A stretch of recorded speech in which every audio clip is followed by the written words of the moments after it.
वहाला भाई बहन, अज जे कार्यक्रम में पा पवित्र बाइबल में जा यसाया पुस्तक जे बीजे अध्याय जी शुरुआत कयूं था। हिन अध्याय में पृथ्वी पर जे छेल्ले अंतिम ॾींहं जे विषय जी भविष्यवाणी आहे।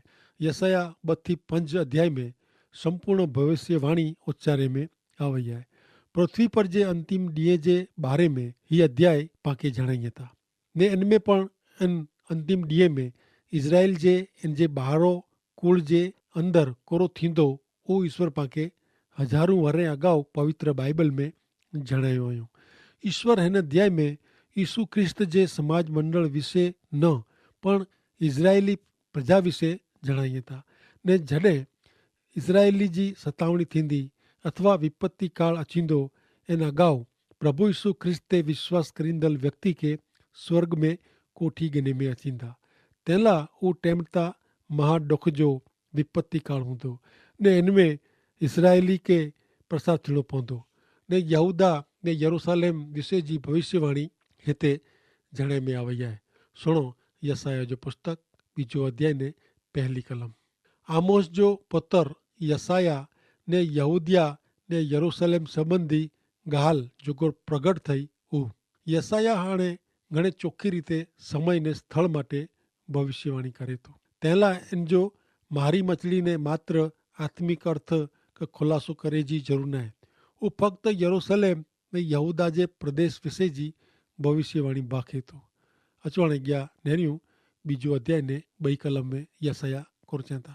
छेल्ले समय में यहोवा जे मंदिर जो डूंगर ने पहाड़ जा शिखर मथे स्थापे में अचींदा ने डूंगर करता इनके ऊंचो करे में अचींदो ने मिड़े प्रजा इनमें प्रवाह वारे जी प्रवेश मेळवींदी।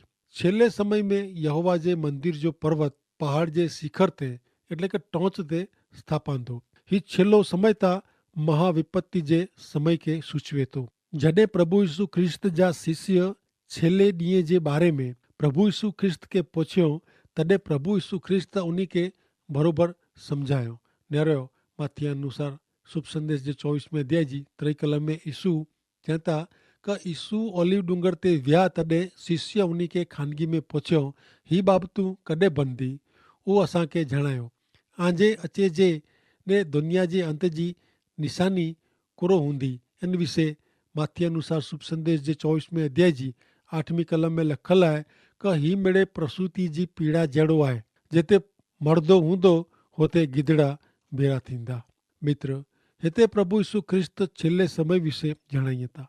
महाविपत्ति काल जे टाइम में प्रभु यीशु ख्रिस्त मथे विश्वास समाज मंडल के मथे कोठी गने में अचींदो तॾहिं इज़राइली प्रजा लाइ यसाया बीजो अध्याय ने 2 कलम प्रमाणे थींदो। पर्वत शब्द जो अर्थ आहे राज्य अधिकार राज करणो। ही भविष्यवाणी दानियल नाजो प्रबोधक वधु चौखवट करे थो। पृथ्वी पर जे मिड़े राज्य मथे मुक्तिदाता प्रभु यीशु ख्रिस्त जो अधिकार ने राज्य स्थापे में अचींदो।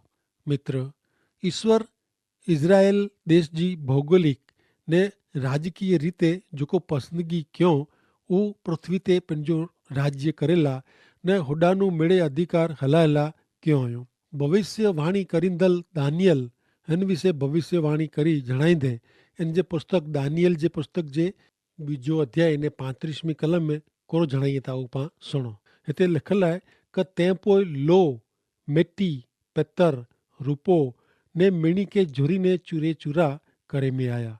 उहो उन्हारे जे खरी जहिड़े भूसे जहिड़ो थी विया ने वाह उन्ही के इन रीते उॾाड़ीने खणी वियो ने उन्ही जो नाक निशान रहिया न। शिला जेको मूर्ति के जोरी वधे इन जो हिकिड़ो वॾो डूंगर थी वियो ने तंहिंसे सॼी पृथ्वी भराई वई। मित्र हिता प्रभु यीशु ख्रिस्त जो राज्य मिणीनू अलॻि ने सर्वोपरि हूंदो इन विषय जणाए में आयो आहे। अचो हाणे पाए अॻियां यसाया पुस्तक जे बीजे अध्याय जी 3 ने 4 कलम सुणो। घणे लोग विनी ने चवंदा हलो पां यहोवा जे डूंगर वटे याकूब जे देव जे डूंगर मथे चढ़ी वञो। उहो पांखे उन्ही जा मार्ग सेखारींदा ने पां उन्ही जे रस्ते में हलबो। एतिरे लाइ का नियम शास्त्र सियोन में जा ने ईश्वर जा वचन यरूशलेम में जा निकिरंदा। उहो विदेशीअ में इंसाफ़ दाख़िल करींदा। उहो घणे लोग जो फ़ैसिलो करींदा ने उहो पंहिंजी तलवार खे संभारीने कोस ने धारीअ जा भाला बनाईंदा। प्रजा हिकिड़े ॿिए विरुद्ध तलवार उगामींदी न ने हू ફરીથી યુદ્ધ जी કળા શીખंदा न। ત્રય કલમ પ્રમાણે સત્તા ને ધર્મ जो કેન્દ્ર સ્થાન મુખ્ય સ્થાન यरूशलेम हूंदो। हू जणे में आयो आहे। प्रभु यीशु ख्रिस्त दाऊद जे राज्यासन ते वींदा। उन टाणे जेको हूंदो उहो लोक ईश्वर जे वचन खे आधीन थींदा ने ईश्वर इच्छा प्रमाणे जीवे जो पसंदि करींदा। उहो ईश्वर जे वचन खे सिखे जी ने इन प्रमाणे जीवे जी इच्छा रखंदा। चौथी कलम जणे थी कि उहो विदेशीअ में इंसाफ़ करींदा ने घणे लोक जो फ़ैसिलो करींदा। ॿिए अनुवाद प्रमाणे उहो दुनिया मथे ने दुनिया जे देश जो न्याय करींदा ने घणे लोक खे ठपको ॾींदा। प्रभु यीशु ख्रिस्त जो हिन पृथ्वी ते अचे वारे हिकिड़े 1000 वरे जो राज्य ॿई प्रजा लाइ कसोटी ने पंहिंजे जीवन खे तपासे जो टाइम हूंदो। उन ॾींहं में वॾे भाग जे लोक जो न्याय तोरे में अचींदो ने घणे हिन समय गारे दरमियान अनंत काल जे विनाश में जा बचाए गिने में अचींदा। तंहिं पोइ 5वीं कलम में जणायो हुयो कि उहो पंहिंजी तलवार खे टिपी ने कोस ने भाले जा धारिया बनाईंदा। जॾहिं हिन टाइम में प्रभु यीशु ख्रिस्त पंहिंजो राज्य स्थापींदा ने संभालींदा तॾहिं पृथ्वी ते शांति ने व्यवस्था हूंदा। लोक के न्याय ने सच्चाई प्रमाणे वर्त्यो खपंदो। पृथ्वी पर जे इतिहास में सौ पहली बार शांति में ने सलामती में लोक रहंदा। प्रभु यीशु ख्रिस्त जे उन 1000 वरे जे राज्य दरमियान लोक युद्ध कला सिखंदा न। प्रभु यीशु ख्रिस्त जे राज्य काल में मिड़े शांति ने सलामती हूंदा। होते बलात्कार, चोरी, खून, हत्या, भ्रष्टता ने अन्याय न हूंदा। प्रभु यीशु ख्रिस्त जंहिंखे बाइबल शांति जा राजकुमार चए थो उन जे राज्य में ही शक्य बंदो। मित्र ज ऐं अॼु पण प्रभु यीशु ख्रिस्त खे अॼे जीवन जे केंद्र स्थाने विरायो नयो तो अहिड़े राज्य जी शुरूआत ऐं हिन पृथ्वी ते केतिरे प्रमाण में अनुभवींदा ने ऐं पिंड शांति में रहंदा ने ॿिए खे शांति में रहण ॾींदा। तॾहिं ज ज ऐं अॼे हृदय में प्रभु यीशु ख्रिस्त खे स्थान ॾिनो हूंदो तज। अॼु शांति जी ॻाल्हियूं करे में अचे थी। शस्त्र हथियार न बनाइणा ने इन जी जाहिरातूं करे में अचे थी। तंहिं छतां शांति अची सघे नथी। कुलाए कारण उज क ही ॻाल्हियूं फ़क़्ति माण्हू जी आहे ने ही राज्य पण मानवी राज्य आहे। जॾहिं प्रभु यीशु ख्रिस्त जो हिकिड़े 1000 वरे जो राज्य स्थापे में अचींदो तॾहिं हुते शांति ने सलामती हूंदा।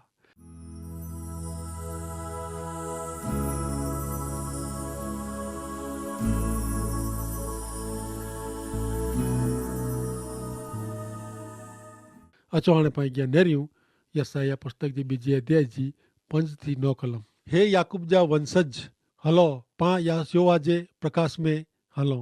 हे प्रभु तू तुंहिंजे लोक के एतिरे याकूब जे संतान के छॾी ॾिने आहे। कारण हू पूर्व तरफ़ जे देश जा रीत रिवाज में मशगुल ने फलिस्ती लोक वारे जी जंतर मंतर करे वारा थिया आहिनि। हू पारके जे संतान साथे दोस्ती रखे था। वरी उन्ही जा देश सोन रुपए से भरपूर थिया आहिनि। वरी उन्ही जे खजाने जो कोई पार न आहे। उन्ही जो देश घोड़े से भरपूर आहे ने उन्ही जे रथे जो कोई पार न आहे। वरी उन्ही जो देश मूर्तिअ से भरपूर थियो आहे। पंहिंजे हथे करेल वस्तु खे पंहिंजी आंगरियूं जेको बनायो हुयो इनखे उहो पगे लॻनि था। ग़रीब प्रणाम कईं था ने धनवान पण नमे था। तंहिंला ज तू उन्ही खे माफ़ करीजे न। 5वीं कलम प्रमाणे उन राज्य में लोक शांति में जीवंदा ने ईश्वर जे अजवारे में हलदा। मित्र ईश्वरमय जीवन ज शांति वारो जीवन बनी सके थो। जिते ईश्वर जो राज्य अधिकार न आहे हुते अराजकता ने अव्यवस्था आहे। कलम 6 थी 9 में जणाए प्रमाणे इसराइली प्रजा सच्चे ईश्वर जो रस्तो छॾीने ॿिया मार्ग दुनिया जा मार्ग रीत रिवाज खे स्वीकारियो हुयो। जेको प्रभु खे पसंदि न आहे उहो सच्चे ईश्वर जो भजन करे जे बदिले काल्पनिक ने मानव जे हथे बनायल ईश्वर जो भजन कईं था। परिणामे ईश्वर उन जी प्रजा जो त्याग कयो। सच्चे ईश्वर जो भजन न करणु उहो भयंकर पाप आहे ने ईश्वर इन पाप के शिक्षा कईं था। यसाया जो पुस्तक 2 अध्याय 10 थी 12 कलम सुनो। ईश्वर जे भय से एतिरे क द्राह से ने इन जी महानता जे प्रताप से डूंगर में हलियो वञ ने आटार में लिकाए वञ। माण्हू जी अभिमानी नज़र नीची करे में अचींदी ने माण्हूअ जो अभिमान उतारे में अचींदो ने हिकिड़ो यहोवा ईश्वर खासे में खासो लिखांदो।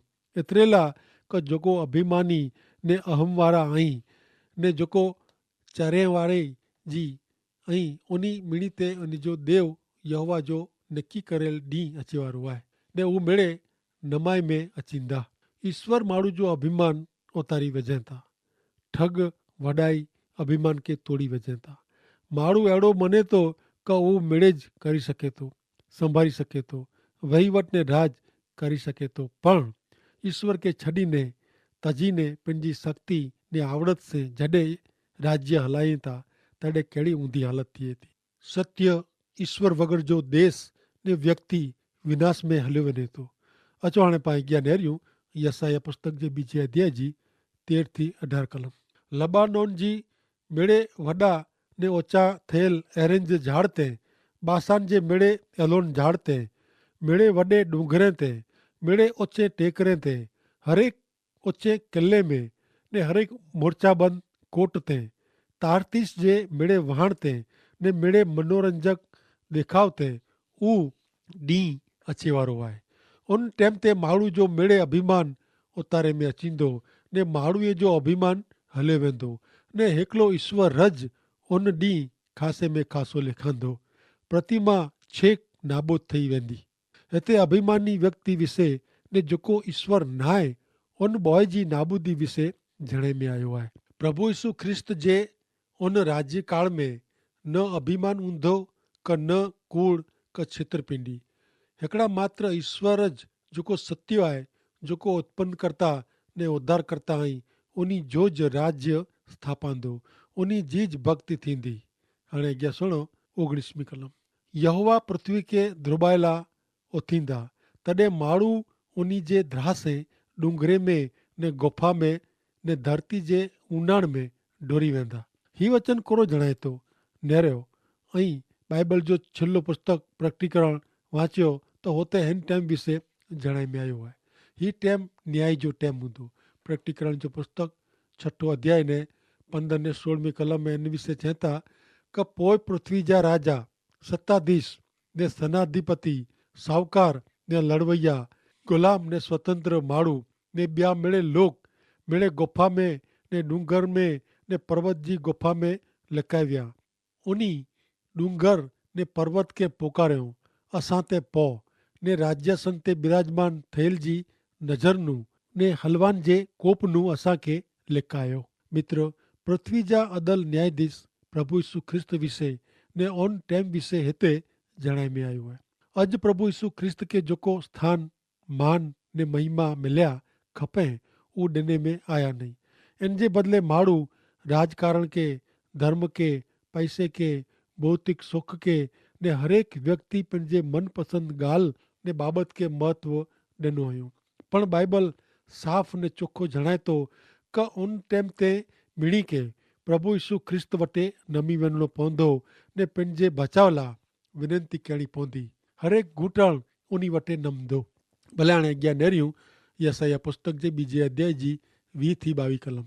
उन ॾींहुं माण्हू पंहिंजे लाइ भजन करेला घड़ल ₹100 जी प्रतिमा चइण ने चामा चइण वटे फुगा ॾींदा। जॾहिं यहोवा देव पृथ्वी खे दुबाइला उथींदा तॾहिं हू उन्ही जे द्रासे ने उन्ही जे महानता जे प्रताप से डूंगर जे पुलाण में ने टोंच जी फाट में हलिया वेंदा ऐं माण्हू जी आशा छॾियो क इन जो साह इन जे नस्कुरे में आहे, उहो किन गणतरी में आहे। कलम 20 ने 21 में महाविपत्ति काल विषय એટલે કે વડે ડુખ વિશે, ડુખ જે ॾींहं વિશે જણાઈ में आयो आहे। जॾहिं प्रभु यीशु ख्रिस्त ते विश्वास करींदड़ व्यक्ति ईश्वर वटे कोठी गिने में आवई हूंदी ने इज़राइली ने ॿिया पृथ्वीवासी हिन महाविपत्ति काल में जा पसार थियणो पवंदो। जिते तिते धरती कम, ॾोकार, हुलड़, लड़ाइयूं, रोगचारो वग़ैरह अञा थिए जो बाक़ी आहे। ने 22वीं कलम में जणाए प्रमाणे पांखे चए में आयो आहे क माण्हू ते भरोसो रखिजे न ने माण्हू ते आधार रखिजे न। उन टाइम ते कोई कंहिंखे बचाए सघंदो न। ने मित्र, आंजे उद्धार लाइ पाप जी माफ़ी ला अचे वारे भयंकर विनाश में जा बचेला ऐं कोई माण्हू ते भरोसो का आधार रखजा न। નેર્યો ઇતિહાસ કોણ ચાહતો હું માળું મરી વ્યા સા હલ્યો વ્યો ને હોતે જ અંત અચી વ્યો પણ પ્રભુ ઈસુ ખ્રિસ્ત જો મરણ અલગ वो उन्हीं जो मरण कुदरती का सामान्य न वो बाइबल में ચોખ્ખે ચોખ્ખી રીતે જણાવીમાં આવ્યો आहे કે હું પાંજે પાપલા પાંજે પાપ जो દંડ ભરપાઈ કરેલા ઘણે ઘાતકી રીતે મર્યા ને ई પ્રભુ ઈસુ ખ્રિસ્ત વધસ્તંભ તે પાંજે મીણી જે પાપ जो દંડ ભરપાઈ કયો ને ત્રે ડી પાપ મથે મરણ મથે ને શેતાન મથે જીત મેળવીને જીરા થયા મિત્ર ઈસુ ખ્રિસ્ત जो અંત મરણ ને કારણ ઈશ્વર જો નાશ થયે નતો ઈશ્વર જ શાશ્વત અહીં ને તેલા એણે પ્રભુ ઈસુ ખ્રિસ્તે વિશ્વાસ કરે જો બાઇબલ જણાય તો માળું માળું આય હું ગમે એવું ધાવો કરે પણ હું મરણ અચે ને મરી વને તો जॾहिं प्रभु ईसु ख्रिस्त मरण में जा सजीवन थिया आहिनि जीरा थिया आहिनि ने तेला उन ते विश्वास करींदड़ हरेक व्यक्ति के उहो अचे वारी महाविपत्ति काल जे असह्य पीड़ा में जा शाश्वत मरण में जा पाप ने शैतान जी गुलामी में जा हिन पृथ्वी ते ने ते पुठिया जे जीवन में पण मुक्त करींदा ज मित्र यसाया बीजे अध्याय जो मुख्य कलम पां नेरियूं तो चौथी कलम है ने उता प्रभु ईसु ख्रिस्त जे हिकिड़े 1000 वरे जे राज्य विषय जणाए थी उते लड़ाई युद्ध न हूंदा शांति ने सलामती हूंदी विदेशीअ में इंसाफ़ करींदा ने घणे लोग जो फ़ैसिलो करींदा ने लोग तलवार जी कोस बनाईंदा भाले जा धारिया बनाईंदा ने प्रजा हिकिड़े ॿिए विरुद्ध तलवार उगामींदी न युद्ध क लड़ाई जी कला ने आवड़त उहो सिखंदा न तंहिंला पाके प्रभु में रहिजी अजवा में रहिजी घणे ज़रूरु आहे कारण प्रभु यीशु ख्रिस्त जे अचे जो टाइम कॾहिं पण अची सघे थो पां प्रभु में मजबूत बनो उहो ज वॾी ॻाल्हि आहे कारण उन ॾींहुं घणे नुक़सानु थींदो एतिरो कॾहिं पण थियो न आहे एतिरो उहो प्रभु ॿिनी जो न्याय पण करींदा जेको प्रभु यीशु ख्रिस्त ते विश्वास कयो हुयो ने करी रहिया आहियूं उन जो न्याय तोरांदो न कारण उहो ही महाविपत्ति काल जे समय पहिला प्रभु यीशु ख्रिस्त खे कोठी वेंदा ने जेको उन लाइ राज्य तयारु कयो हुयो उन में उन खे स्थापित करींदा ने उन खे आशीर्वादित करींदा ने जेको विश्वास न आहे कयां उन लाइ ही महाविपत्ति काल जे टाइम में सामनो करे जो हूंदो हुते पंहिंजी कल्पना पण न थिए ने कल्पना में न अचे अहिड़ा बनाव पाके ॾिसे में अचींदा पण उतां जेको अविश्वासू आहीं उन लाइ ने उन खे ज भोगवे जो आहे प्रभु यीशु जगत मथे अची ने मिड़े जेको माण्हू आहे जेको उन ते विश्वास रखियो ने अॼु विश्वास रखी रहिया आहिनि उन लाइ उहो मरिया उन जो पाप जो दंड उन पंहिंजे मथे ते रखियो ने उन मिड़ी खे मुक्त कयो को जेको ग़ुलामी जे बंधन में हुआ जेको बंधायल हुआ उन खे उन स्वतंत्र कयो अॼु जेको उन ते विश्वास करे थो उन खे उहो स्वतंत्र कईं था ने उन खे अनंत जीवन जी ख़ातिरी पण ॾिए था कोरो मित्र ऐं प्रभु यीशु ख्रिस्त जो स्वीकार कयो हुयो कोरो ऐं प्रभु यीशु ख्रिस्त खे उन जे वचन मार्फते जीवन जीवे जो नकी कयो हुयो क फक्त सुणणो ने वाचणो उहो ज़रूरी न आहे पर पाण पंहिंजे जीवन में एतिरे क जेको प्रभु यीशु ख्रिस्त जो स्वीकार करणो हुए त उन खे प्रभु यीशु ख्रिस्त वटि अची ने पंहिंजा पाप क़बूल करीने पिंड खे प्रभु में विश्वासु बनाइजो आहे विश्वास ने वफ़ादारी उहो ईश्वर जे बालक जा पहला लक्षण आहिनि जो पाण विश्वास रखूं त ज पाण महाविपत्ति जे काल जे समय दरमियान बची सघंदासीं अने पंहिंजो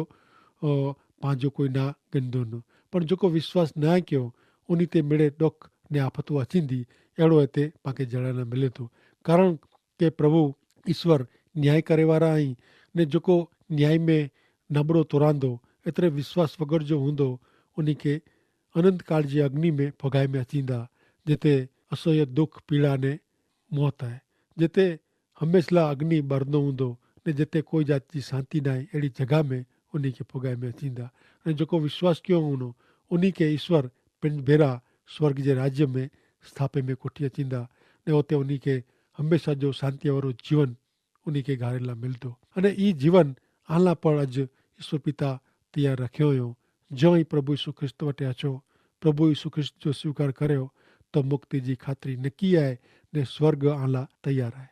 ईश्वर पिता आगे आशीष दियो। आमीन।